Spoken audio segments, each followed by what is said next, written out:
नमः शिवाय गुरवे सच्चिदानंद नमः शिवाय गुरवे सच्चिदानंद ओम नमः शिवाय गुरवे सच्चिदानंद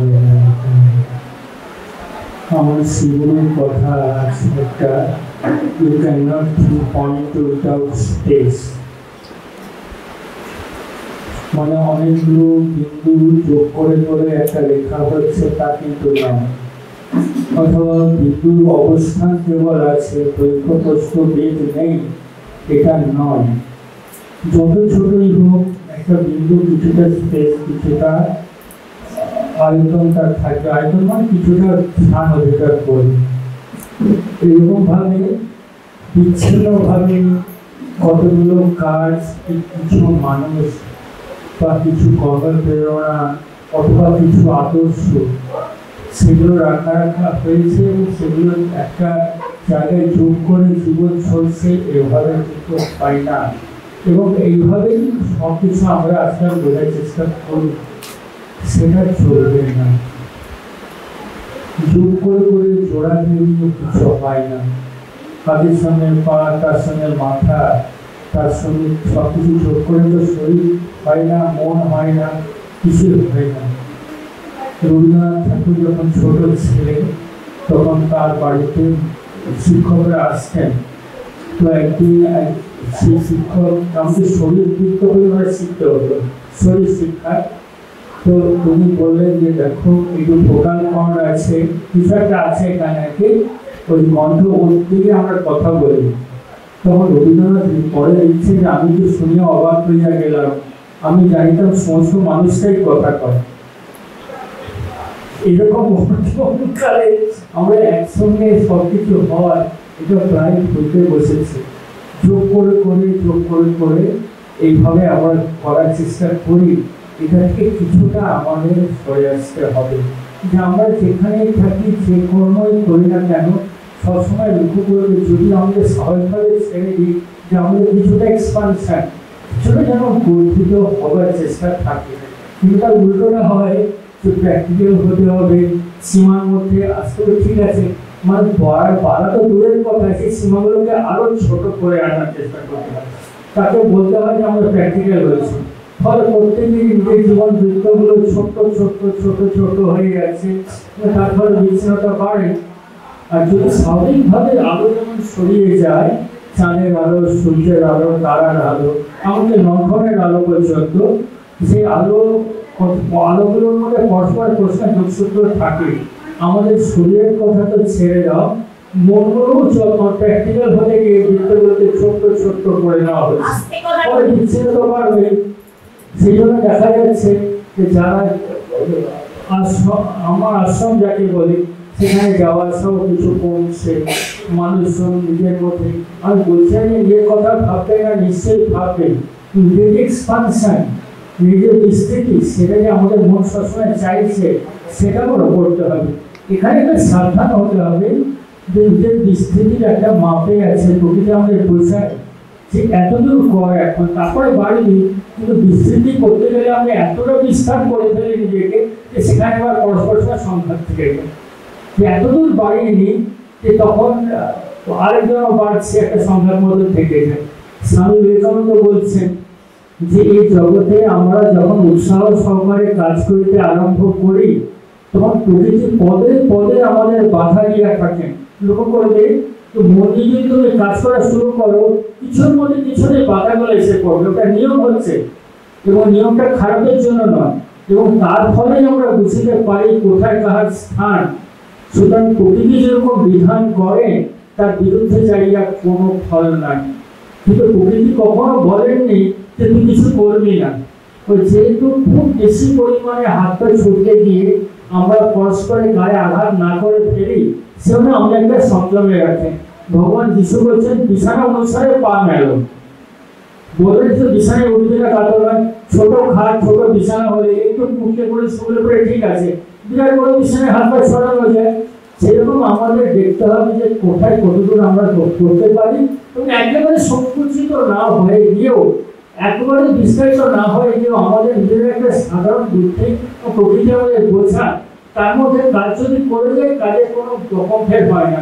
হয় আমরা নিজে খুব ছোট্ট করে ফেলি যে না বাবা খুব দেখা হলো জগৎকে, অথবা একটা কিছু করতে হবে, তো অশান্তি সেখান থেকে হয়। এগুলো আমাদের আজকাল বোঝার সময় হয়েছে। গুরুকে প্রণাম করে আজকে যতদূর পারি এবং সব কিছু সকলের মঙ্গল হোক, সকলের ভালো হোক, এটুকু করে প্রার্থনা করে ভালো হোক সকলের, আজকের মতো ভালো হোক সকলের, সকলের ভালো হোক, এটা যেন মনে মনে আমি করতে পারি। এটা করতে গিয়ে বেশি অসুবিধা হয়। সকলের ভালো হোক যতটা বলতে পারি, ভিতর থেকে আসাটা কঠিন আছে, সেটাও করতে হবে।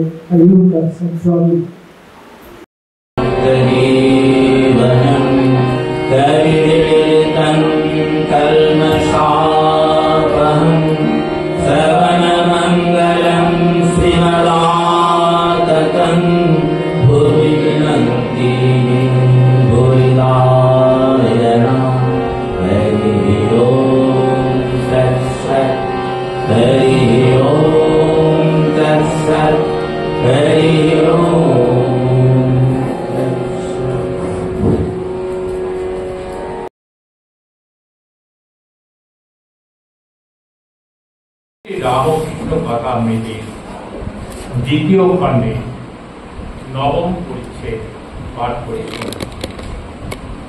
সন্ন্যাসীর কঠিন ব্রত, সন্ন্যাসী ও লোক শিক্ষা।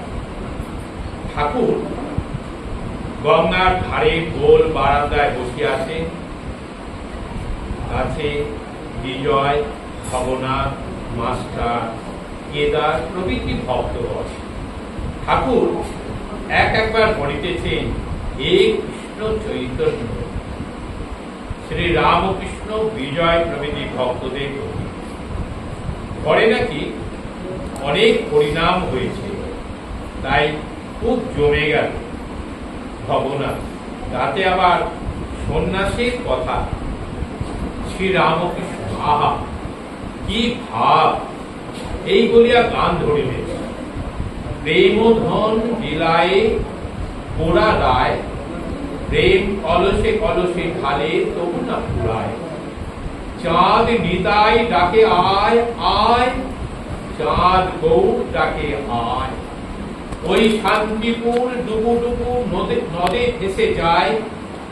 বিজয় প্রভৃতির প্রতি দেশ বলেছে চিন্তন। সন্ন্যাসী নারী হেরবে না, এই সন্ন্যাসীর ধর্ম। কি ভাব! বিজয়, আজ্ঞা হ্যাঁ।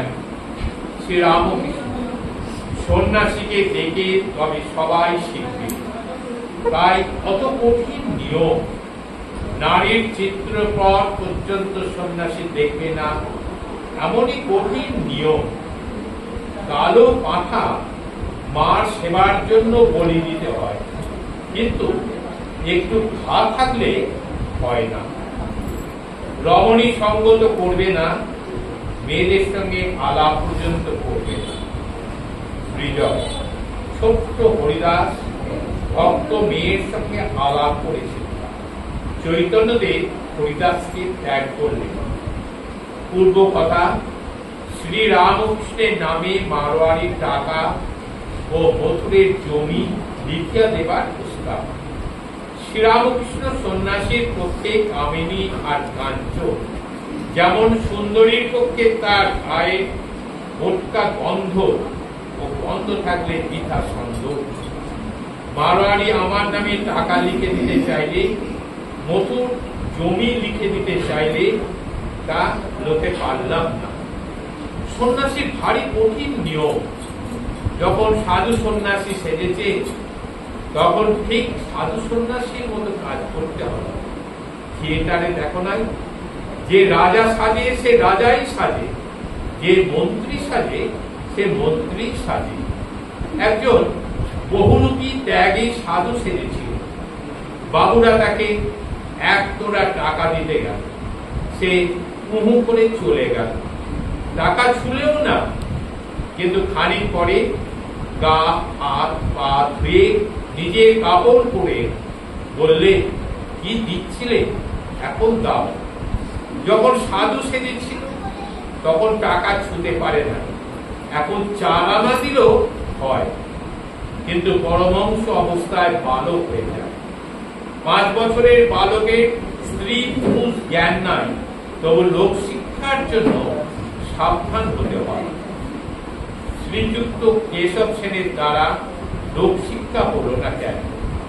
শ্রীযুক্ত কেশব সেন কামিনী কাঞ্চনের ভিতর ছিলেন, তাই লোক শিক্ষার ব্যাঘাত। ঠাকুর এই কথা বলিতেছে। শ্রী রামকৃষ্ণ ইনি কেশব, বুঝেছ বিজয়? আপনি হ্যাঁ। শ্রী রামকৃষ্ণ এদিক ওদিক দুই রাখতে গিয়ে তেমন কিছু পারলেন না। শ্রী চৈতন্যদেব কেন সংসার ত্যাগ করলেন? বিজয়, চৈতন্যদেব নিত্যানন্দকে বললেন, নিতাই, আমি যদি সংসার ত্যাগ না করি তাহলে লোকের ভালো হবে না।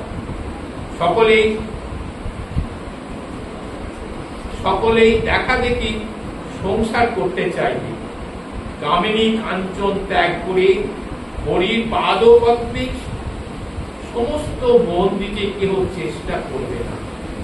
শ্রী রামকৃষ্ণ চৈতন্যদেব লোক শিক্ষার জন্য সংসার ত্যাগ করলেন।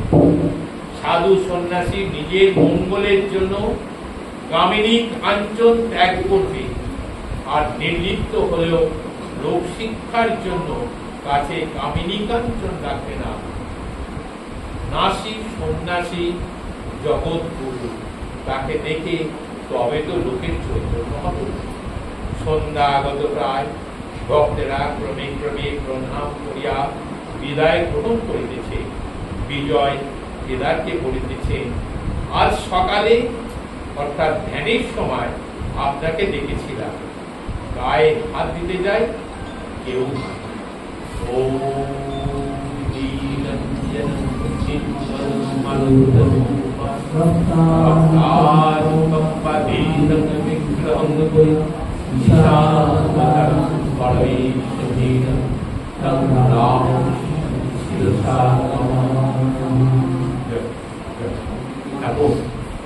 শ্রী মায়ের জীবনী থেকে কিছুটা অংশ পাঠ করে শোনাবেন।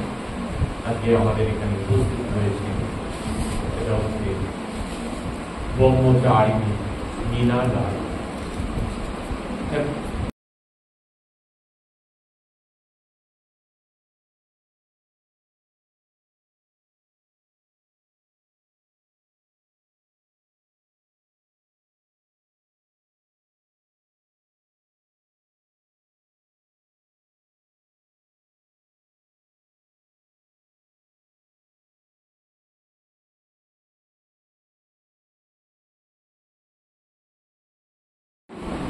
বাল্য জীবনে শ্রী শ্রী সারদা দেবী বিশেষ কোন আধ্যাত্মিক অনুভূতি বা ভাব সমাধি সম্বন্ধে কিছুই শোনা যায় না। দক্ষিণেশ্বরে ষোড়শী পূজার রাত্রে তাকে আমরা প্রথম সমাধিস্থা দেখতে পাই। ওই রাতে যেন তার আধ্যাত্মিক জীবনে প্রথম উন্মেষ হয়েছিল। তারপর তিনি অতি নিষ্ঠার সহিত নিয়মিত ভজন সাধন করেছিলেন। অনেকদিন যাবৎ লক্ষ্য জপের সমাপন না করে তিনি জলগ্রহণ করতেন না। মহামৌলির ধ্যানে জেগে থাকতেন রাতের পর রাত। শ্রীমায়ের কথাকে তার একটু আভাস পাওয়া যায়। সেসব কি তিনি গেছে। জ্যোৎস্না রাতে চাঁদের পানে তাকিয়ে জোর হাতে বলেছি, তোমার এই জ্যোৎস্নার মতো আমার নির্মল করে দাও। রাতে চাঁদ উঠেছে, তিনি কেঁদে কেঁদে প্রার্থনা করছেন, চাঁদেও কলঙ্ক আছে, হে ভগবান, আমার মনে যেন কোনো দাগ না থাকে। আমার কথাটি বলবো, মা, আমি তখন দক্ষিণেশ্বরে রাত 3টের সময় উঠে বসত। কোনো হুঁশ থাকত না। একদিন জ্যোৎস্নার রাতে রমবতী সিঁড়ির পাশে বসে জপ করছি। চারদিক নিস্তব্ধ। ঠাকুর যে সেদিন কখন ছাউতলায় পৌঁছে গেছে কিছুই জানতে পারিনি। অন্যদিন জুতার শব্দে টের পেতাম। খুব ধ্যান জমে গেছে। তখন আমার অন্যরকম চেহারা ছিল। গয়না পরা, লাল বেলি শাড়ি, গা থেকে আঁচল ঘষে বাতাসে উড়ে উড়ে পড়ছে। কোনো হুঁশ নেই। ছেলে যোগে সেদিন ঠাকুরের দারু দিতে গিয়ে আমাকে ওই অবস্থায় দেখেছিল। দক্ষিণেশ্বরের রাতে কে বাঁশি বাজাত। শুনতে শুনতে মন ব্যাকুল হয়ে উঠত। মনে হতো সাক্ষাৎ ভগবান বাঁশি বাজাচ্ছে। অগ্নি সমাধি হয়ে যেত। এই যে অতি অল্পেতেই সমাধি, অথচ সেই সমাধি অবস্থার বাহ্যিক প্রকাশ খুবই কম দেখা যেত। শ্রী শ্রী ঠাকুর তার অন্যতম ঈশ্বরকোটি পার্শ্বদ স্বামী প্রেমানন্দ একসময় বলেছিলেন, তিনি শ্রীমা শক্তি শুনিয়েছিলেন কিনা তার চাপবার ক্ষমতা কত। ঠাকুর চেষ্টা করেও চাপতে পারতেন না, বাইরে বেরিয়ে পড়ত। আর মা ঠাকুরকে ভাব সমাধি করছে, কিন্তু কাউকে জানতে দেন না। তিনি অতি সহজে সর্বস্থিতি। আবার লিখতে ও লীলায় অতি সহজ আনাগোনা।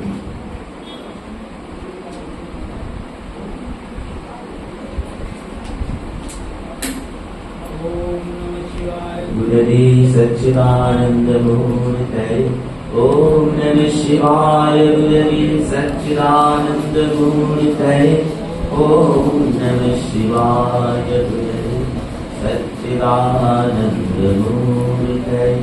हरि ओम तत्सत्। हरि ओम तत्सत्।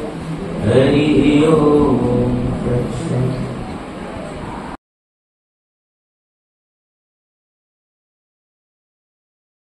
हरि ओम। रामकृष्ण शरणं रामकृष्ण शरणं रामकृष्ण शरणं शरणं जय जय रामकृष्ण शरणं रामकृष्ण शरणं रामकृष्ण शरणं शरणं विपाहि केवलं विपाहि केवलं विपाहि केवलं विपाहि केवलं विपाहि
Namo Sri Shanti, Namo Sri Shanti, Namo Sri Shanti, Namo Sri Shanti, Namo Sri Shanti, Namo Namo.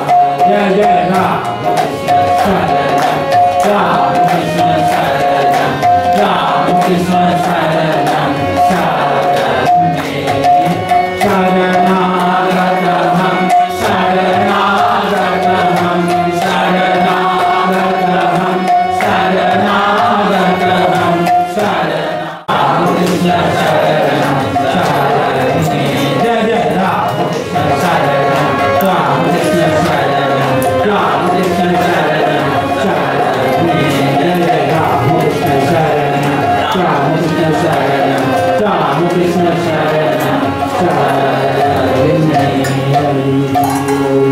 Namah Shivaya Guru Satchidananda Om Namah Shivaya Guru Satchidananda Om Namah Shivaya Guru Satchidananda Hari Om Tat Sat Hari Om Tat Sat Hari Om Tat